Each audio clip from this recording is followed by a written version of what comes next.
ಅವನ್ನೆಲ್ಲ ಆಕ್ಷನ್ ಆಗ್ತಾ ಇರುತ್ತೆ. ಹಾಂ ಹಾಂ ನೀವು ಸ್ಟ್ಯಾಚು ಥರ ಕೂತಿರ್ತೀರಾ, ನಿಮಗೆ ನೋವುಗಳು ಶುರು ಆಗೋದು. ಸುಮ್ಮನೆ ಕೂತಿದಾಗ ನೋವು ಜಾಸ್ತಿ. ಸೊ ನೋಡಿಸ್ತಾ ಇರ್ತಾನೆ ಬಾಡಿ ಏನಾರು ಆಕ್ಷನ್ ಆಗ್ತಾ ಇರುತ್ತೆ. ಏನಾಯ್ತು ಅದು ನೋಡ್ತಿರ್ತಾನೆ, ಇದು ನೋಡ್ತಿರ್ತಾನೆ, ಬ್ರೇಕ್ ಹೊಡಿತಾನೆ, ಕ್ಲಚ್ ಹೊಡಿತಾನೆ, ಎಲ್ಲ ಮಾಡ್ತಾನೆ.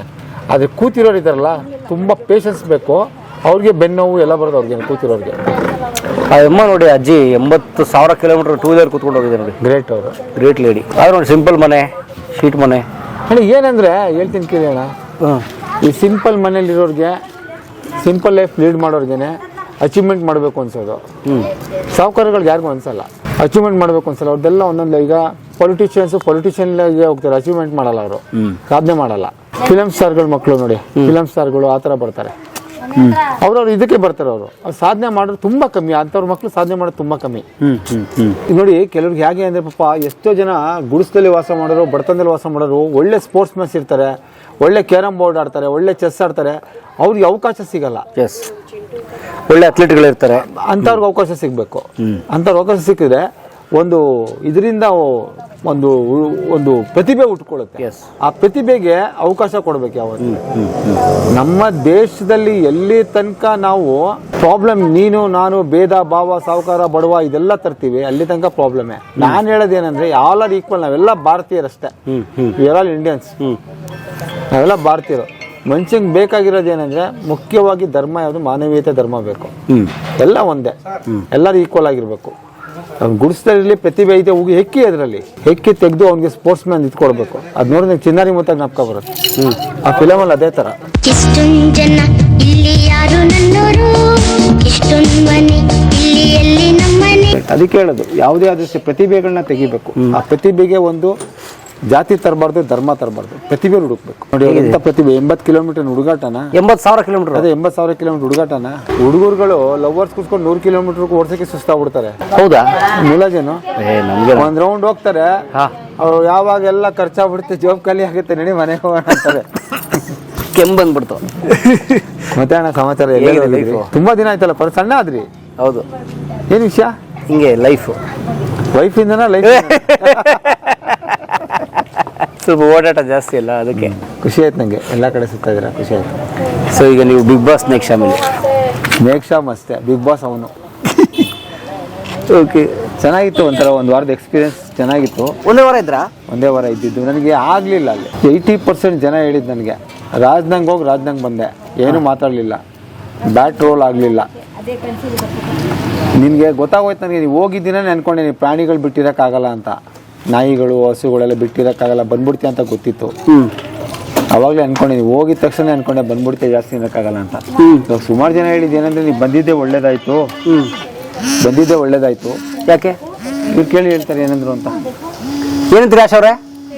ಇವ್ರು ಬಂದಿದ್ದು ಒಳ್ಳೇದಾಯ್ತು, ಬಿಗ್ ಬಾಸ್ ಗೆದ್ಬಿಟ್ಟು ಬರ್ಬೇಕಾನೆ ದುಡ್ಡು ಕಷ್ಟ. ಅವೆಲ್ಲ ಬಂದಾಗ ಅವ್ರು ತುಂಬಾ ಸೇವ್ ಮಾಡ್ತಾರೆ ಎಲ್ಲರಿಗೂ. ಸೊ ಬೇರೆಯವ್ರು ಸಹಾಯ ಮಾಡಲಿ ಅಂತ ವಾಪಸ್ ಬಂದಿರಿ. ಕರೆಸ್ತಾ ಭಗವಂತ ಬಿಗ್ ಬಾಸ್ ವಾಪಸ್ ಕಳಿಸಿದ್ದಾರೆ. ಮೊನ್ನೆ ಒಂದು ಅಜ್ಜಿ ಅದೇ ಅಂತೂ ರಾತ್ರಿ 2:30 ಆ ವಿಡಿಯೋಕ್ಕೆ ಹೋದಾಗ, ರಾತ್ರಿ 2:30 ಆ ಮೇಡಮ್ ಹೇಳ್ತಾರೆ, ಶ್ಯಾಮ್ ಸರ್ ನೀವು ಬಂದಿದ್ದು ಭಾರಿ ಒಳ್ಳೇದಾಯ್ತು ಸರ್, ನೋಡಿ ಸರ್ ಈ ಇವ್ರು ಇಲ್ಲೇ ಮಲ್ಕೊತಾರೆ ಮಂಗಳಮೂರು, ಅಕಸ್ಮಾತ್ ಹೆಚ್ಚು ಕಮ್ಮಿ ಆಗ್ಬಿಟ್ಟಿದ್ದು ಏನು ಕತೆ ಅಂತ ಮಂಗಳಮೂರು ಅಂತ ಹೇಳ್ತಾರೆ. ರಾತ್ರಿ 2:30 ಕಟ್ಟ ಓದುವೆ. ಡೇಂಜರಸ್. ಸರ್ ಬಿಗ್ ಬಾಸಲ್ಲಿ ಇದ್ದು ನಮಗೆಲ್ಲ ಇಲ್ಲ, ಬೇರೆ ಯಾರನ್ನ ಬೇರೆ ಯಾರ್ದು ನಂಬರ್ ನಮ್ಮತ್ತು ಇಲ್ಲ ಸರ್, ನಿಮಗೂ ಫೋನ್ ಕಾಂಟ್ಯಾಕ್ಟಲ್ಲಿ ಇರಲ್ಲ, ಆ ದೇವರೇ ದೊಡ್ಡ ನಿಮ್ಮ ಅಂದರೆ. ಜನ ಹೇಗೆ ಅಂದರೆ ಅಣ್ಣ, ಅವ್ರಿಗೆ ಆ ನೋವು ಬರುತ್ತಲ್ಲ, ಅವಾಗ ನಾವು ಸಿಗದೇ ಇದ್ದಾಗ ನಮ್ಮ ಬೆಲೆ ಗೊತ್ತಾಗುತ್ತೆ. ಯಾವುದೇ ಆದರೂ ಅಷ್ಟೇ, ಒಂದು ವಸ್ತು ಅವತ್ತು ಕಳೆದಾಗಲೇ ಬೆಲೆ ಗೊತ್ತಾಗೋದು. ಮತ್ತು ಒಂದಂತೂ ಸತ್ಯ ಅಣ್ಣ, ಯಾವತ್ತು ತಿಳ್ಕೊಳ್ಳೋಣ, ಯಾರು ಸೇವೆ ಮಾಡ್ತಾರೆ, ಯಾರು ಸಹಾಯ ಮಾಡ್ತಾರೆ, ಅವ್ರಿಗೆ ನೋವು ಕೊಡೋದು ಜಾಸ್ತಿ ಜನ. ಮನುಷ್ಯ ಎಲ್ಲಿ ತನಕ ಹೊಟ್ಟೆ ಕಿಚ್ಚಿಬಿಡಲ್ಲ, ಹೊಟ್ಟೆ ಉರಿ ಪಟ್ಕೋ ಪರವಾಗಿಲ್ಲ, ಹೊಟ್ಟೆ ಕಿಚ್ಚಿದೆಯಲ್ಲ ಎರಡು ಬೇರೆ ಬೇರೆನಾ? ಬೇರೆ ಬೇರೆ, ಹೊಟ್ಟೆ ಉರಿ ಬೇರೆ, ಹೊಟ್ಟೆ ಕಿಚ್ಚು ಬೇರೆ, ಗ್ಯಾಸ್ಟ್ರಿಕ್ಕೇ ಬೇರೆ, ಅಲ್ಸರೇ ಬೇರೆ. ಆ ಹೊಟ್ಟೆ ಕಿಚ್ಚು ಬಿಡ್ತಾನೆ, ಅವ್ನು ದೇವ್ರಾಗ್ಬಿಡ್ತಾನೆ. ನೀ ಬೆಳೀತಿದ್ಯಾ ಅಂದರೆ ಹೊಟ್ಟೆ ಕಿಚ್ಚು. ನಿನ್ನ ಮೇಲೆ ಯಾರು ಅಲಿಗೇಷನ್ ಮಾಡಲಿಲ್ವಾ? ಎಷ್ಟು ಜನ ಮಾಡಿಲ್ಲ? ಏನಕ್ಕೆ ನೀನು ಬೆಳೀತಿದ್ಯಾ, ನೀನು ಎಫರ್ಟ್ ಆಗ್ತಾ ಇದೆಯಾ? ಮಿಸ್ಟರ್ ಬ್ರೋ ಮೇಲೆ, ಎಲ್ಲರ ಮೇಲೆ ಯಾರು ಬೆಳೀತಾರೆ ಅವ್ರ ಮೇಲೆ ಅಲಿಗೇಷನ್ ಮಾಡ್ತಿರ್ತಾರೆ. ಅವ್ರು ಸ್ವಂತ ಇದರಿಂದ ಯಾರಿಗೂ ತೊಂದರೆ ಕೊಡ್ದಂಗೆ ಅವ್ರ ಕೆಲಸ ಅವ್ರು ಮಾಡ್ಕೊಂಡು ಹೋಗ್ತಿರ್ತಾರೆ. ಅದ್ರಲ್ಲಿ ತಪ್ಪು ಹುಡುಕ್ತಾರೆ. ಒಂದು ಬಿಳಿ ಹಾಳೆ ಮೇಲೆ ಒಂದು ಕಪ್ಪು ಚುಕ್ಕೆ ಇಟ್ಬಿಟ್ಟು ಏನು ಕಾಣ್ತಿದ್ದೀನಿ ಎಲ್ಲ ಕಪ್ಪು ಚುಕ್ಕೆ ಹೇಳ್ತಾ ಇರುತ್ತೆ, ಆ ಬಿಳಿ ಹಾಳೆ ಕಾಣ್ತೀನಿ ಅಂತ ಯಾರು ಹೇಳಲ್ಲ. ಅವ್ನು ಒಳ್ಳೆ ಕೆಲಸ ಮಾಡಿ 99 ಒಳ್ಳೆ ಕೆಲಸ ಮಾಡಿದ್ದು ಹೇಳಲ್ಲ. ಏನೋ ಒಂದು ಚಿಕ್ಕದು ಕೆಟ್ಟದಾಗ್ಬಿಡುತ್ತೆ, ಅದನ್ನೇ ಎತ್ತಿಡ್ದು ಆಡಿ ಏನು ಅವನ್ನ ನೆಕ್ಸ್ಟ್ ಅವ್ನ ಲೈಫಲ್ಲಿ ಅವ್ನು ಒಳ್ಳೆ ಕೆಲಸನೇ ಮಾಡಬಾರ್ದು. ಆ ರೇಂಜಿಗೆ ಮಾಡಕ್ ಬಿಡ್ತಾರೆ. ಆ ರೇಂಜ್ ಮಾಡಕ್ ಬಿಡ್ತಾರೆ. ಅವನು ಸಮಾಜದ ಬಗ್ಗೆ ಸಿಟ್ಟೆ ಬಂದ್ಬಿಡ್ಬೇಕು ನಿಜಕ್ಕೂ. ಸಿಟ್ಟ ಸರ್ ಎಲ್ಲಿ ಹೆಂಗಾಗ್ಬಿಡುತ್ತೆ ಅಂದ್ರೆ ಒಬ್ಬ ಸೈಲೆಂಟ್ ಆಗಿರೋ ಮನುಷ್ಯನ ಕೆಣಕ್ತಾರೆ ಕೊಲೆಗಾರ ಆಗ್ಬಿಡ್ತಾನೆ ಸರ್ ಅವನು. ಪಿತ್ತ ನೆತ್ತಿಗತ್ತಿದ್ರೆ ಹೋಗಿ ಹಿಂಗೂ ಹೋಗ್ತೀನಿ ಹಂಗೂ ಹೋಗ್ತೀನಿ ಅಂತ ಅವನೇ ತಿರುಗಿ ಬಿದ್ಬಿಡ್ತಾನೆ. ಅವನು ಹೇಳಕ್ಕಾಗಲ್ಲ, ಕೆಣಕ್ತಾ ಇದ್ರೆ ಯಾರು ಏನಾಗ್ತೀನಿ ಅಂತ ಹೇಳಕ್ಕಾಗಲ್ಲ. ಎಕ್ಸಾಕ್ಟ್ಲಿ ಅವ್ನಿಗೆ ಅನ್ಸ್ಬಿಡುತ್ತೆ ನಾನು ಯಾಕಿಂತ ಹಿಂಗನ್ನೋರ್ ಮಧ್ಯೆ ಒಳ್ಳೆದಾಗಿರ್ಬೇಕು. ಹೌದು ಆಗ್ಬಿಡ್ತಂಗೆ. ಏನ್ ಗೊತ್ತಾ ಸರ್, ಒಂದ್ ಚಮ್ ತಣ್ಣೀರ್ ಬೀಳತಂಗ ಕುಳು ಚಳಿ ಆಗುತ್ತೆ. 2ನೇ ಚಂಬು 3ನೇ ಚಂಬ ಆದ್ಮೇಲೆ ಹೋಗಲ್ಲ. ಇಷ್ಟೇ ಇದು, ಅಷ್ಟೇ ಲೈಫ್ ಅನ್ಸ್ಬಿಡುತ್ತೆ. ಅಷ್ಟೇನೆ ಜೀವನ. ಬಟ್ ನಾನು ಹೇಳೋದು ಇಷ್ಟೇ, ಯಾಕೆ ಒಬ್ಬ ಬೆಳೀತಿರೋನಿಗೆ ಹೊಟ್ಟೆ ಕಿಚ್ಪಡ್ತೀರಾ? ಈಗ ನೀವು ಬೆಳೀತಿದ್ಯಾ, ಅವ್ರು ಯಾರೋ ಬೆಳೀತೀರ, ಬೆಳೆಯಕ್ಕೆ ಬಿಡಿ. ಅವ್ರ ಸಮಾಜಕ್ಕೆ ಕೊಡುಗೆ ಇದೆ ಅವ್ರಿಗೆ. ಅವ್ರ ಪರ್ಸನಲ್ ಲೈಫ್ ತಗೋಬೇಡಿ, ಅವ್ರ ಸಾಮಾಜಿಕ ಜೀವನ ತಗೊಳ್ಳಿ. ವೈಯಕ್ತಿಕ ಜೀವನಕ್ಕೆ ಯಾಕೆ ಹೋಗ್ತೀರಾ? ವೈಯಕ್ತಿಕ ಜೀವನ ತಗೊಂಡು ಎಲ್ಲರದ್ದು ಅಸಹ್ಯವಾಗಿರುತ್ತೆ. ನೀವು ಒಂದು ವಾರ ಹೋಗಿದ್ರ ಅವಾಗ ಇಲ್ಲಿ ನಿಮ್ಮ ಹಕ್ಕಿಗಳು ಪಕ್ಷಿಗಳು ಇದನ್ನ ಯಾರು ನೋಡ್ತಿದ್ರು? ಅದೆಲ್ಲ ನಾವು ಒಂದು ಹುಡುಗನ ಬಿಟ್ಬಿಟ್ಟು ಹೋಗಿದ್ದೆ. ಹೌದಾ? ನಾನು ಇಲ್ಲಿಂದ ಹೋಗ್ತಾ ಗ್ಯಾರಂಟಿ ಇರ್ತೀನಿ ಅಂತ 90 ದಿನಕ್ಕೆ ಟ್ಯಾಬ್ಲೆಟು ಬಟ್ಟೆ ಎಲ್ಲ ತೊಗೊಂಡೋಗಿದ್ದೆ, ಶೂಸ್ ಗೀಸ್ ಎಲ್ಲ. ಒಂದು ಹುಡುಗನ ಪಾಪ ನಮ್ಮ ಆನಂದ ಅಂತ ಅವನನ್ನ ಬಿಟ್ಟಿದ್ದೆ. ಅವನು ಬಂದ್ಬಿಟ್ಟೆ ನಾನು. ಅವ್ನು ಬಂದಾಗ ಅವ್ನು ಕೇಳ್ದ, ಅಪ್ಪಾಜಿ ಇದು ಹೆಂಗಪ್ಪಾಜಿ ಮೇಂಟೈನ್ ಮಾಡ್ತಿದ್ರೆ ಇಷ್ಟೊಂದು ಹಿಂಗೆ ಅಂತ. ನೋಡು, ಪ್ರೀತಿ ಅಕ್ಕರೆ ಲವ್ ಆ್ಯಂಡ್ ಅಫೆಕ್ಷನ್ ಇದ್ರೆ ನೀನು ಏನು ಬೇಕಾದ್ರೆ ಮೇಂಟೈನ್ ಮಾಡ್ಬೋದು. ನಿಂಗೆ ಲವ್ ಆ್ಯಂಡ್ ಅಫೆಕ್ಷನ್ ಇಲ್ಲ ಅಂದರೆ ಊಟನೂ ಸೇರಲ್ಲ, ನಿಮಗೆ ಏನೂ ಸೇರಲ್ಲ. ಲವ್ ಆ್ಯಂಡ್ ಅಫೆಕ್ಷನ್ ಇಂಪಾರ್ಟೆಂಟ್ ತುಂಬ ಮನುಷ್ಯನಿಗೆ. ಬಟ್ ನೋಡಿ, ಅವ್ರು ಒಂದು ವಾರ ಮಾಡೋಕ್ಕೆ ಸುಸ್ತಾಗ್ಬಿಟ್ರು, ನೀವು ವರ್ಷಗಟ್ಲಿಂದ ಮಾಡ್ತೀರಿ ಅದನ್ನು. ಅದೇನಾಗುತ್ತೆ ಅಂದರೆ, ಒಂದು ಮನೇಲಿ ಒಂದು ಮಗು ಸಾಕೋದೇ ಕಷ್ಟ ಅಂತ ಇಲ್ಲ, ಪ್ರಾಣಿಗಳು ನೋಡ್ಕೊಳ್ಳೋದಿದೆಯಲ್ಲ. ಅದರಲ್ಲೂ ನಮ್ಮ ಸ್ಯಾಮ್ಗೆ ಟಿಕ್ ಫೀವರ್ ಆಗಿಬಿಟ್ಟಿತ್ತು. ಸ್ಯಾಮ್ ಅಂದರೆ ನಮ್ಮ ಶ್ವಾನ ನಾಯಿಮರಿಗೆ ಟಿಕ್ ಫೀವರ್ ಅಂದರೆ ಇದು ಉಳುಗಳು ತುಂಬ ಡೇಂಜರ್. ಅದು ನಾಯಿಗಳು ಹೋಗ್ಬಿಡ್ತವೆ. ನಾನು ಹೋಗೋ 2 ದಿನ ಹಿಂದೆ ಔಷಧಿ ಎಲ್ಲ ಕೊಡಿಸಿ ಮೆಡಿಸನ್ ಕೊಟ್ಟು ದಿನ ಊಟಕ್ಕೂ ಮುಂಚೆ 1 ಟ್ಯಾಬ್ಲೆಟು, ಊಟ ಆದ್ಮೇಲೆ 1 ಟ್ಯಾಬ್ಲೆಟು, ರಾತ್ರಿ 2 ಟ್ಯಾಬ್ಲೆಟ್ ಹಾಕ್ಬೇಕಿತ್ತು. ಅದೇ ಒಂದು ಉಲ್ಟಾ ಆಗ್ಬಿಟ್ರು ಹೋಯ್ತು ನನಗೆ. ಅದನ್ನೆಲ್ಲ ಪಕ್ಕ ಬಡ್ದಿಟ್ಬಿಟ್ಟು ಹಣ ಬಂದಾಗ ನಮ್ಮ ಎಲ್ಲ ನಾಯಿಗಳು ಅರ್ಧ ಗಂಟೆ ಬಿಟ್ಟಿಲ್ಲ ನನ್ನ. ನೆಕ್ಕಿ ಎಲ್ಲೋಗಿದೆ ಅಂತ. ಅದೇ ಇರೋದು ಮನುಷ್ಯಂಗೂ ಪ್ರಾಣಿಗೂ ವ್ಯತ್ಯಾಸ ಇರೋದು. ಮನುಷ್ಯ ಏನು ಅನ್ಕೋತಾನೆ ಹೇಳಿ, ನನ್ನ ಮಗ ಇಷ್ಟು ಬೇಗ ಯಾಕಾದ್ರೂ ಬಂದು ಅನ್ಕೋತಾರೆ. ಪ್ರಾಣಿಗಳು ಹಂಗಲ್ಲ, ಇವನ್ನೆಲ್ಲಿ ಬರಲಿಲ್ಲ ಅಂತ ಊಟ ಬಿಡ್ತವೆ. ಇಲ್ಲಿ ತನಕ ನೋಡಿದ್ದೀರಾ, ಗಂಡ ಸತ್ತಾಗ ಹೆಂಡತಿ ಸತ್ತಿಲ್ಲ, ಹೆಂಡತಿ ಸತ್ತಾಗ ಗಂಡ ಸತ್ತಿಲ್ಲ, ಅಪ್ಪ ಅಮ್ಮ ಸತ್ತದ ಮಕ್ಕಳು ಸತ್ತಿಲ್ಲ, ಮಕ್ಕಳು ಸತ್ತಿಲ್ಲ ಅಪ್ಪ ಅಮ್ಮ ಸತ್ತಿಲ್ಲ. ಎಲ್ಲೋ ವಿಷಯಗಳು ಕೇಳಿ ಹೇಳ್ತೀನಿ, ನಮ್ಮ ಗುರುಗಳಿಗೆ ಗೊತ್ತು ಕೇಳಿ. ಎತ್ತು, ಹಸು, ಆನೆ, ಕುದುರೆ, ಅದ್ರ ಮಾಲೀಕ ಸತ್ತೋದ್ರೆ ನಾಯಿ, ಅದ್ರ ಮಾಲೀಕ ಸತ್ತೋದ್ರೆ ಗೋರಿ ಹತ್ರ ಹೋಗಿ ಅಳ್ತಿರ್ತದೆ, ಊಟ ಬಿಟ್ಬಿಡುತ್ತೆ, ಜೀವನೇ ಬಿಟ್ಬಿಡುತ್ತೆ. ಮನುಷ್ಯ ಹಂಗೆ ಬಿಡಲ್ಲ. ಒಂದು ವಿಷಯ ಹೇಳ್ತೀನಿ, ನಾನು ಸತ್ತೋಗಿದ್ದೀನಿ ಸರ್, ನೀವು ಬಂದ್ರಿ, ದೇಹ ನೋಡಿದ್ರಿ, ನಿಮ್ಮ ಫ್ರೆಂಡ್ ಬಂದರು, ಅವರು ನೋಡಿದ್ರು. ಅಲ್ಲಿ ನೋಡಿ ಆ ಕಡೆ ಹೋಗಿದ ತಕ್ಷಣ ನಾನು ಮರ್ತ್ಬಿಟ್ಟು ಟೀಗೆ ಹೋಗೋಣ ಬಾ, ಕಾಫಿ ಹೋಗೋಣ ಬಾ, ಸಿಗರೇಟ್ ಸೇರೋಣ ಬಾ ಅಂತ ಹೋಗ್ತೀರಾ? ನಿಜಾನ ಸುಳ್ಳ? ಯಾವ್ದು ಗತೆ ನೋಡ್ದಂಗೆ ಹೇಳ್ಬಿಟ್ರು ಇವರು. ಇಲ್ಲಿ ನೋಡಿದ ತಕ್ಷಣ ಮುಗಿದೋಯ್ತು ಕತೆ. ನೆಕ್ಸ್ಟು ನಮ್ಮ ಸಂಬಂಧಿಕರೆಲ್ಲ ಬಂದರು, ಬಾಯಿಗೆ ಅಕ್ಕಿ ಹಾಕಿದ್ರು. ನನ್ನ ಹೆಣ ತೊಗೊಂಡೋಗಿದ ತಕ್ಷಣ ಬಾಗ್ಲು ಸಾರಿಸಿದ ತಕ್ಷಣ ಸ್ನಾನ ಮಾಡಿದ ತಕ್ಷಣ ಕಾಫಿ ಟೀ ಕುಡಿತಿರ್ತಾರೆ, ತಿಂಡಿ ತಿಂತಾ ಇರ್ತಾರೆ. ಅಲ್ಲಿ ಹೋಗಿ ಬಂದಿದ ತಕ್ಷಣ ಕೆಲವರು ಖುಷಿಗೆ ಶಾಮ ಸತ್ತದ ಖುಷಿಗೆ ಎಣ್ಣೆ ಹೊಡಿತಾರೆ, ಕೆಲವರು ಸತ್ತದ್ನೆಲ್ಲ ಅಂತ ದುಃಖಕ್ಕೆ ಎಣ್ಣೆ ಹೊಡಿತಾರೆ. ಮುಗಿದ ಕತೆ. 11 ದಿನ ಆಗಿದ ತಕ್ಷಣ ಅವ್ನು ಮರ್ತೇ ಬಿಡ್ತಾರೆ. ಆಮೇಲೆ ಏನು ಮಾಡ್ತಾರೆ, ಸತ್ತು ಹೆಣ ತೊಗೊಂಡೋಗಿ ಈ ಕಡೆ ಬಂದಿದ ತಕ್ಷಣ ಸಾಯಂಕಾಲ ಬೀಗದ ಕೈಯೆಲ್ಲ ಹುಡುಕ್ತಾರೆ, ಬೀಗ ತೆಗಿತಾರೆ. ಅವನು ಏನು ಇಟ್ಟಿಲ್ಲ ಅಂದರೆ, ಸುಳೆ ಮಗ ಏನು ಇಟ್ಟಿಲ್ಲ, ಇದಕ್ಕೋಸ್ಕರ ಬೀಗ ಹಾಕೊಂಡು ಹೋಗ್ತಿದ್ನ ಅಂತಾರೆ. ಅಷ್ಟೇ ಸರ್, ಒಬ್ಬ ಮನುಷ್ಯನ ದೇಹದಲ್ಲಿ ಉಸಿರು ಅಂದರೆ ಗಾಳಿ ಇರೋ ತನಕ ಮನುಷ್ಯಂಗೆ ಒಂದು ಗೌರವ ಬೆಲೆ. ಅವ್ನು ಸತ್ತೋಗಿದ ತಕ್ಷಣ ಜಸ್ಟ್ ಬಾಡಿ ನೋಡಿದ ತಕ್ಷಣವೇ ಅವ್ರನ್ನ ಒಬ್ರು ನಗ್ತಿರ್ತಾರೆ, ಒಬ್ರು ಸೆಕೆಂಡ್ ಕೊಡ್ತಿರ್ತಾರೆ. ಹಿಂದೆ ನೋಡಿದ್ದೀರಾ, ಯಾರನ್ನ ಸತ್ತೋದಾಗ ಅವ್ರ ಮಗಂಗೆ ಹೋಗ್ಬಿಟ್ಟು ದಯವಿಟ್ಟು ಸಾರಿ ಹಿಂಗಾಗೋಯ್ತು ನಿಮ್ಮ ತಂದೆಗೆ ಅಂದರೆ, ಏನು ಮಾಡೋಕ್ಕಾಗಲ್ಲ ಸರ್, ಇರೋ ತನಕ ನಮ್ಮನ್ನು ಚೆನ್ನಾಗಿ ನೋಡಿಕೊಂಡ್ರು, ಪಾಪ ಹಿಂಗಾಗೋಯ್ತಲ್ಲ ಸರ್, ನಮ್ಮಮ್ಮ ಒಂಟಿ ಆಗ್ಬಿಡ್ತಾಳೆ, ನಾನು ಬೇರೆ ಬೆಂಗಳೂರಲ್ಲಿ ಕೆಲಸ ಮಾಡ್ತೀನಿ, ಹಂಗೆ ಅಂತಿರ್ತಾರೆ. ಇವಾಗ ಹೆಂಗೆ ಕರೀತಾರೆ ಗೊತ್ತಾ, ನೀವು ಹೆಣ ನೋಡೋಕೆ ಹೋಗಿದ ತಕ್ಷಣ ಫಸ್ಟ್ ಸೆಕೆಂಡ್ ಕೊಟ್ಬಿಟ್ಟು ಒಳಗೋಗಿ ಅಂತಾರೆ, ಅಬ್ಸರ್ವ್ ಮಾಡಿಬೇಕಾರೆ. ಏನು ಸರ್ ಹಿಂಗಾಗೋಯ್ತಲ್ಲ ಅಂದರೆ, ಏನು ಮಾಡೋಕ್ಕಾಗಲ್ಲ ಸರ್, ಒಂದು ಹುಷಾರಿಲ್ಲ, ಒಂದು ವಯಸ್ಸಾಗಿತ್ತು, ಏನು ಮಾಡೋಕ್ಕಾಗಲ್ಲ. ಹಂಗೆ ಬದಲಾಗ್ಬಿಟ್ಟವ್ರೆ. ಎಷ್ಟು ಜನ ಬದಲಾಗಿಲ್ಲ ಸರ್. ಅದಕ್ಕೆ ಒಂದು ಹಾಡಿದೆ, ಕೇಳಿದ್ದೀರಾ? ಯಾಕ್ಲೇ ಬಡ್ದಾಡ್ತಿ ತಮ್ಮ ನ್ಯಾಯ ಮೆಚ್ಚಿ ಸಂಸಾರ ನೆಚ್ಚಿ. ಎಲ್ಲಿ ತನಕ ಹೆಣ್ಣು ಹೊನ್ನು ಮಣ್ಣು ಎಲ್ಲ ಎಲ್ಲಿ ತನಕ ಬರುವರು ತಮ್ಮ ಕುಣಿ ತನಕ. ಅಷ್ಟೇ ಸತ್ಯ ಸರ್. ಇದು ರಾಟ್ ವೀಲರ್, ಅವನ ಹೆಸರೇನಂದ್ರಿ? ಅದು ರಾಟ್ ವೀಲರ್ ಕ್ರಾಸ್. ಅದು ಇವನಿಂದಾನೆ ಲಾಸ್ಟ್ ಟೈಮ್ ಇವ್ರ ಮಗ ವಿಡಿಯೋ ಎಲ್ಲ ಮಾಡಾಕಿದ್ರು. ಏನು 3 ಗಂಟೆಲಿ ಬಂದಿದೆ ಸೂರ್ಯ. 1 ಅವರ್ ಇದು ಮಾಡಿದ್ದಾನೆ ಅವ್ರು ಬರೋವರೆಗೂ. ಹಾವು ಬರೋ ಗಂಟೆ ಹಾವುಗೆ ಎಲ್ಲ ಕರೆಕ್ಟ್ ಮಾಡಿದ್ದಾನೆ, ಕಾಯ್ದಿದ್ದಾನೆ. ಮನುಷ್ಯನ್ಗಿಂತ ನಾಯಿ ನಿಯತ್ತು ಅನ್ನೋದಕ್ಕೆ ಇವ್ನ ಸಾಕೊಂಡಿರೋದೇ ನಾವು. ಅದಕ್ಕೆ ರಾಜ್ಕುಮಾರ್ ಹೇಳಲ್ವೇನ್ರಿ, ಪ್ರಾಣಿಗಳೇ ಗುಣದಲ್ಲಿ ಮೇಲು ಮಾನವನದಕ್ಕಿಂತ ಕೀಳು ಉಪಕಾರವ ಮಾಡಲಾರ ಬದುಕಿದರೆ ಸಹಿಸಲಾರ ಸತ್ಯಕ್ಕೆ ಗೌರವವಿಲ್ಲ ವಂಚನೆಗೆ ಪೂಜ್ಯತೆಯಲ್ಲ ಸದಾ ರೋಷ ಸದಾ ದ್ವೇಷ ಇದೇ ಥರ ಅದೆಲ್ಲ ಸುಮ್ಮನೆ ಬರ್ದಿರಲ್ಲ ಜೀವನ ಅನುಭವದಿಂದ ಬರೋದು. ಜೀವನ ಅನುಭವನೇ. ಇವ್ರಿಗೂ ಇರೋದು ಪ್ರಾಣಿಗೆ ಅಟ್ಯಾಚ್ಮೆಂಟ್ ಬೇಕಂದ್ರೆ ಬರಲಿ. ಬೇರೆಯವ್ರು ನೋಡಿದ್ರೆ ದೇವ್ರನೆ ಬಗ್ಲತಾನೆ ಮನೆ ಹತ್ರನೂ ಯಾರು ಬರಲ್ಲ. ಅಷ್ಟು ಸ್ಟ್ರಿಕ್ಟ್ ಅವನು. ನಾನು ಒಂಚೂರು ಇದು ಮಾಡ್ತಿಲ್ಲ. 3 years ಆಯ್ತು ಅವ್ನು ಬಂದು. ಬರ ನೋಡಿ ಸರ್ ಚಿಂಟು ಅವ್ರ ಬೈಲಿ. ಕನೆಕ್ಷನ್ ಹೇಗಿದೆ. ಚಿಂಟು ಏನೋ ಚಿಂಟು ನಾನು ಇವತ್ತಿಗೆ ಈಗಲೇ ನೋಡಿದ್ದಿದ್ನ. ಇದೇ ಫಸ್ಟ್ ಟೈಮ್ ನೋಡಿರೋದು. ಈಗ ಯಾರನ್ನೂ ಬಿಡಲ್ಲ ಅವನು. ಮನೆ ಬಾಗ್ಲಿಗೂ ಯಾರನ್ನೂ ಬಿಡಲ್ಲ. ಅವ್ರನ್ನೇ ಕೇಳಿ. ಇದೆಲ್ಲ ಜನ್ಮದ ಅನುಬಂಧ ಅಣ್ಣ, ಸುಮ್ಮನೆ ಎಲ್ರಿಗೂ ಸಿಗಲ್ಲ. ಇವತ್ತು ನಮ್ಮ ಅಪ್ಪಾಜಿ ನಮ್ಮ ಗೋವುಗಳಿಗೆ ಹೆಲ್ಪ್ ಮಾಡಿರೋದು ಮರೆಯಲ್ಲ ನಾನು. ಅದು ಯಾರ ಕಾರಣ? ಅಪ್ಪಾಜಿ ನಮ್ಮೂರೇ ಆದ್ರೂ ಅವ್ರನ್ನ ಮೀಟ್ ಮಾಡಿಸಿದ್ಯಾರು? ಯಾರು? ಧರಮ್. ಸೊ ಬಿಗ್ ಬಾಸ್ ಕಷ್ಟ ಅಲ್ಲಿ ಅಂದರೆ ಇರ್ಬೋದಣ್ಣ. ಅದಕ್ಕೇನಂದರೆ ಹಿಂದೆ ಮುಂದೆ ಯಾರು ಇರಬಾರ್ದು, ಅಳೋರು ಇರಬಾರ್ದು. ಆಮೇಲೆ ನಾವು ಅಲ್ಲಿ ಹೋದ್ರೆ ಎಲ್ಲ ಮಿತ್ರರು, ಆಟದಲ್ಲಿ ಯಾರು ಮಿತ್ರರಲ್ಲ.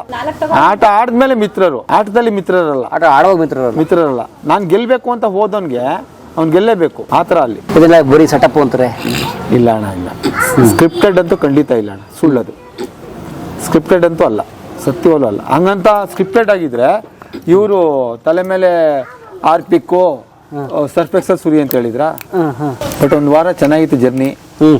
ನಿಮ್ಮಿಂದ ಸ್ವಲ್ಪ ಫೇಮಸ್ ಆದೆ, ಆದರೆ ಇನ್ನೊಂದು ಸ್ವಲ್ಪ ಬಿಗ್ ಬಾಸ್ ಇಂದ ಫೇಮಸ್ ಆದೆ. ಒಂದು ಇದರಲ್ಲಿ ಸೀಸನಲ್ಲಿ 2012 ನ್ಯಾಷನಲ್ ಜಿಯೋಗ್ರಫಿಯಿಂದ 2002 ನ್ಯಾಷನಲ್ ಜಿಯೋಗ್ರಫಿಯಿಂದ ಫೇಮಸ್ ಆಗಿದ್ದೆ. ಮಧ್ಯದಲ್ಲಿ ಕೆಲವು ನಮ್ಮ ಕನ್ನಡ ಮಾಧ್ಯಮಗಳು, ಪ್ರಿಂಟ್ ಮೀಡಿಯಾ, ಆಮೇಲೆ ಎಲೆಕ್ಟ್ರಾನಿಕ್ ಮೀಡಿಯಾಯಿಂದ ಫೇಮಸ್ ಮಾಡಿದ್ರು.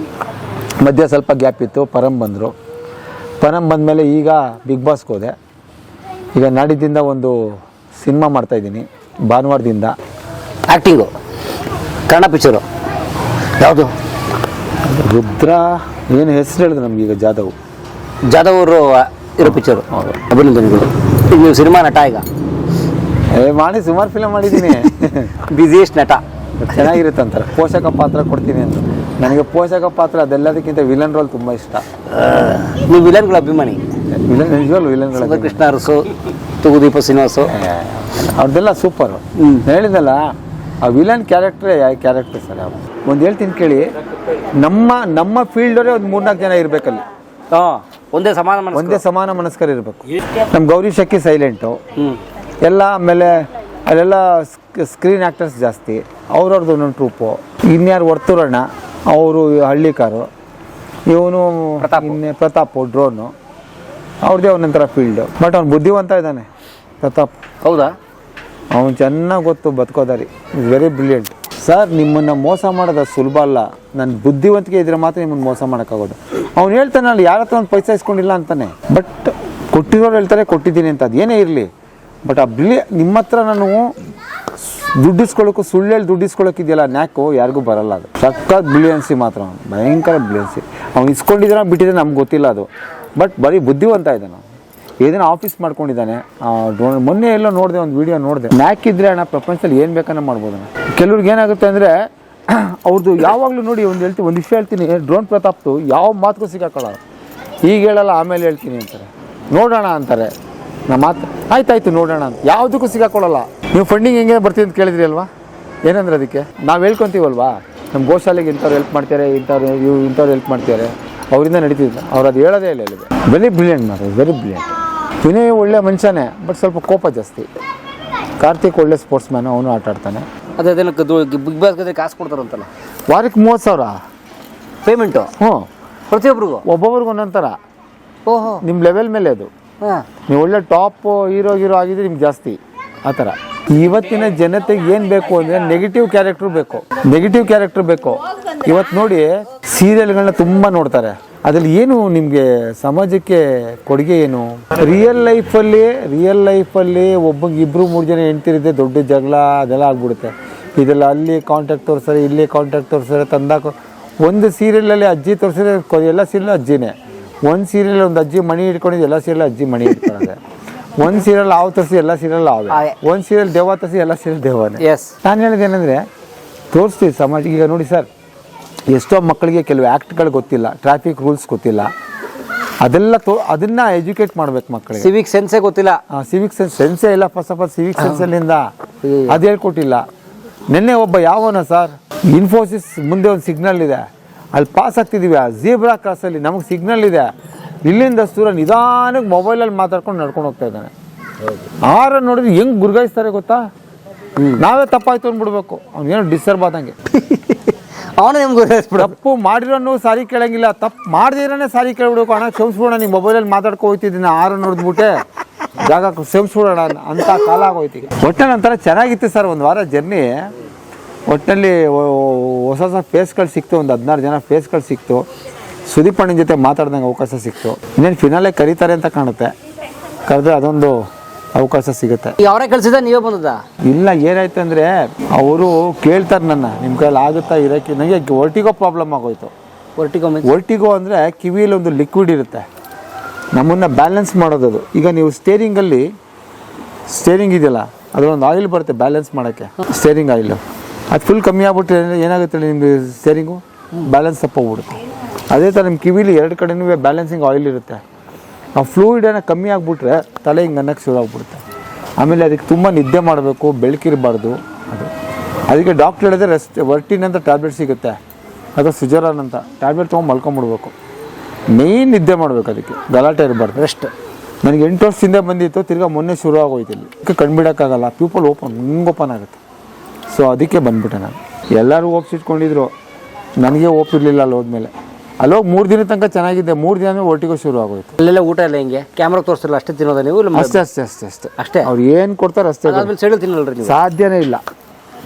ಸೈಡಲ್ಲಿ ಕದ್ದು ಪದ್ದು ತಿಂದರೆ ಅಥವಾ ನಿದ್ದೆ ಮಾಡಿ ನಾಯಿ ಬೊಗಳುತ್ತೆ. ಹಿಂಗೆ ಸುಮ್ಮನೆ ತುಗುಳು ಸಾಕು, ನಾಯಿ ಬೊಗಳಕ್ಕೆ ಶುರು ಮಾಡುತ್ತೆ. ನಿದ್ದೆ ಮಾಡೋಕ್ಕೆ ಬಿಡಲ್ಲ. ಅಪ್ಪಿ ತಪ್ಪಿ ಔಸಿಟ್ಕೊಂಡು ನಾವು ಒಂದು ಟಾಸ್ಕಲ್ಲಿ ಗೆದ್ದಾಗ ಬಿಗ್ ಬಾಸೇ ನಮಗೆ ಊಟ ಕಳಿಸ್ತಾರೆ. ನಾನೇನಂತೀನಿ ಅಂದ್ರಾಗ ಇಷ್ಟೊಂದು ಮಿಕ್ಕಿದೆಲ್ಲ ರಾತ್ರಿಗಾಗತ್ತೆ ಇಡಿ ಅಂತ ಹೇಳ್ಬಿಡ್ತೀನಿ. ಅವ್ರು ಸಂಗೀತ ಅಂತಾರೆ, ನೀವೇ ಬಿಗ್ ಬಾಸ್ಗೆಲ್ಲ ಹೇಳ್ಕೊಬಿಡಿ ಸುಮೀರಿ ಅಂತಾರೆ. ನಾವು ತಿಂದೆಲ್ಲ ಮುಗಿಸಿರ್ತೀವಿ, ಆಗಲೇ ಮಿಕ್ಕಿರ್ತಕ್ಕಂಥ ಆಹಾರವನ್ನು ತಂದು ಸ್ಟೋರ್ ರೂಮಲ್ಲಿ ಇಡಬೇಕು ಅಂತ ಹೇಳ್ಬಿಡ್ತಾರೆ. ಮಿಕ್ಕಿ ಸಂಜೆಗೆ ಇಟ್ಕೊಳಂಗಿಲ್ಲ ನಾವು. ವೆಜ್ ಬೇಕಾದ್ರೆ ವೆಜ್ಜು, ನಾನ್ ವೆಜ್ ಬೇಕಾದ್ರೆ ನಾನ್ ವೆಜ್. ಈ ಸಲ ಯಾರು ಗೆಲ್ತಾರೆ ಅಣ್ಣ? ಇನ್ನೂ ಬೆಳಕಾಗಲ್ಲ. ತನಿಷಾ ಇದ್ದಾರೆ, ಕಾರ್ತಿಕ್ ಇದ್ದಾನೆ, ಆಮೇಲೆ ಇವರು ಡ್ರೋನ್ ಪ್ರತಾಪ್ ಇದ್ದಾರಾ? ಭಯಂಕರ ಬ್ರಿಲಿಯಂಟು. ಈ ನೋಸ್ ಎವ್ರಿಥಿಂಗ್. ಬಟ್ ಅವ್ರು ಹೆಂಗೆ ಅಂದ್ರೆ ಎಲ್ಲ ಗೊತ್ತಿರಿ ಏನು ಗೊತ್ತಿಲ್ಲದೆ ಇರ್ತಾರೆ, ಮುಗ್ಧ ಮಾನವ ಒಂಥರ ಇರ್ತಾರೆ. ಹಂಗಿರೋದು ಒಳ್ಳೇದ ಕೆಟ್ಟದ? ಅವ್ರಿಗೆ ಒಳ್ಳೇದು, ಅವ್ರು ಬದುಕಕ್ಕೆ ಒಳ್ಳೇದು. ಎಲ್ಲ ತಪ್ಪು ಮಾಡಿರ್ತಾರೆ ಇವುಗಳೇ. ಈಗ ನಮಗೆ ಒಂದು ಫೇಸ್ ಗೊತ್ತು, ಇನ್ನೊಂದು ಫೇಸ್ ಗೊತ್ತಿಲ್ಲ. ಈಗ ಅವ್ರು ಹೇಳಿದ ಮಾತ್ರ ಗೊತ್ತಿದೆ ನಮಗೆ. ಇವ್ರು ಹೊರಗಡೆ ಬಂದು ಇನ್ನೂ ಹೇಳಿಲ್ವಲ್ಲ, ಅವ್ರಿಗಿನ್ನೂ ಗೊತ್ತಿಲ್ಲ. ಅದು ಈಚೆ ಕಡೆ ಬಂದಾಗ ಅವರು ಅವ್ರು ಹೇಳ್ಬಿಟ್ರಲ್ಲ, ನಮ್ಮ ಅಮ್ಮನ ನೋಡ್ಕೊಳ್ಳಲ್ಲ ಅದಕ್ಕೆ ಹೋದೆ ಅಂತ ಅವ್ರು ಹೇಳ್ಕೊತಾರೆ. ಹಾವಿಗೆ ಶತ್ರುಗಳು ಜಾಸ್ತಿ. ಮರಿಗಳು ಈಚೆ ಬರ್ತಿದ್ದಂಗೆ ತಾಯಿನೇ ತಿಂದಾಕ್ಬಿಡುತ್ತೆ. ಹೊಟ್ಟೆ ಹಸ್ತಿರುತ್ತಲ್ಲ. ಎರಡನೇದು ಈಚೆ ಬಂದರೆ ಬೆಕ್ಕು, ಕೋಳಿ, ಹದ್ದು, ಗಿಡ್ಗ ಇದು ತಿಂದಾಕತ್ತೆ. ಇನ್ನೊಂದು ಸ್ವಲ್ಪ ದೊಡ್ಡದಾದ್ರೆ ಮುಂಗ್ಸಿಗಳು, ಕಾಡಬೇಕು ಅದು ತಿಂದಾಕತ್ತೆ. ಇನ್ನೊಂದು ಸ್ವಲ್ಪ ಮನುಷ್ಯನ ಕಣ್ಣು ಬಿದ್ದರೆ ಹೊಡೆದಾಕ್ಬಿಡ್ತಾರೆ. ಆದ್ದರಿಂದ ಜೀವನ ಪರ್ಯಂತ ಔಸ್ಕೊಂಡೇ ಬದುಕಬೇಕು. ಪ್ರಪಂಚದಲ್ಲೇ ಅತಿ ಅಂಜುಬುರ್ಕ ಪ್ರಾಣಿ ಅಂದ್ರೆ ನಾವು. ಅದು ನೋಡಿ ಯಾವಾಗಲೂ ಔಸ್ಕೊಂಡೇ ಇರುತ್ತೆ. ನೋಡಿ ಅಲ್ಲೇ ಔಸ್ಕೊಂಡಿತ್ತು. ರಾಜಾರೋಷವಾಗಿ ಓಡಾಡ್ಕೊಂಡ್ರೆ ಪ್ರಾಣಿ ಅಲ್ವೇ ಅಲ್ಲ ಇದು. ಯಾವಾಗಲೂ ಅಂದರೆ 1.5 ವರ್ಷ ಯಾರ ಕಣ್ಗೂ ಬೀಳ್ದಂಗೆ ಔಸ್ಕೊಂಡು ಓಡಾಡ್ತೀನಿ, ಅದು ಗ್ರೇಟ್. ಅದು ಕಣ್ಣಿಗೆ ಬಿದ್ದಿದ ತಕ್ಷಣ ಶತ್ರು ಆಗ್ಬಿಡ್ತದು. ಎಸ್, ಕಣ್ಣಿಗೆ ಬಿದ್ದರೆ ಶತ್ರು ಆಗಲ್ಲ, ಕಣ್ಣಿಗೆ ಬಿದ್ದಿದ ತಕ್ಷಣ ಶತ್ರು ಆಗ್ಬಿಡುತ್ತೆ. ಬಟ್ ಇದೇ ಲೊಕ್ಯಾಲಿಟಿಲಿ ಇದೆ, ಅದು ಇದೆ ಇಲ್ಲೇ ಇಲ್ಲ. ಇದು 1 ವರ್ಷ ಯಾರು ಕಣ್ಗೂ ಅಂದರೆ 7-8 ವರ್ಷ ಅವು ಬದುಕಿರುತ್ತಲ್ಲ ಒಂದೇ ಏರಿಯಾದಲ್ಲಿ, ಯಾರ ಕಣ್ಗೂ ಕಾಣಿಸ್ದಂಗೆ. ಹೆಂಗೆ ಔಸ್ಕೊಂಡು ಬದುಕಿರ್ಬೇಕದು ಜೀವನದಲ್ಲಿ. ಏನು ಬಿಡೋದೊಂದು 1/4 ಗಂಟೆ ಮುಂಚೆ ಬಿಟ್ರೆ ಆಯ್ತಪ್ಪ, ರಿಸ್ಕ್ ಯಾಕೆ? ಆಮೇಲೆ ಫಾಸ್ಟ್ ಆಗೋದು ಜನ ಮಕ್ಕೂಗಿತಾರೆ, ಸ್ಲೋಗ್ ಹೋದ್ರು ಮಕ್ಕೂಗಿತಾರೆ. ಸ್ಲೋಗ್ ಹೋಗ್ತಿರ್ತೀನಲ್ವ, ಹಿಂದೆ ಆರ ನೋಡಿತಿರ್ತಾನೆ, ಡ್ಯಾಶ್ ಡ್ಯಾಶ್ ಡ್ಯಾಶ್ ಅಂತಾರೆ. ಜನನ್ ಮೆಚ್ಚೋದು ಭಾರಿ ಕಷ್ಟ. ಬಟ್ ಒಂದಂತೂ ಸತ್ಯ ಪರಮಣ, ಏನೋ ಯಾರು ಪ್ರಪಂಚಕ್ಕೆ ಒಳ್ಳೇದ್ ಮಾಡ್ತಾರೆ ಅವರನ್ನೇ ಜನ ಟಾರ್ಗೆಟ್ ಮಾಡ್ತಾರೆ, ಅವ್ರ ಮೇಲೆ ಅಲಿಗೇಷನ್ ಮಾಡ್ತಾರೆ, ಅವ್ರನ್ನೇ ಮೂದಲಿಸ್ತಾರೆ.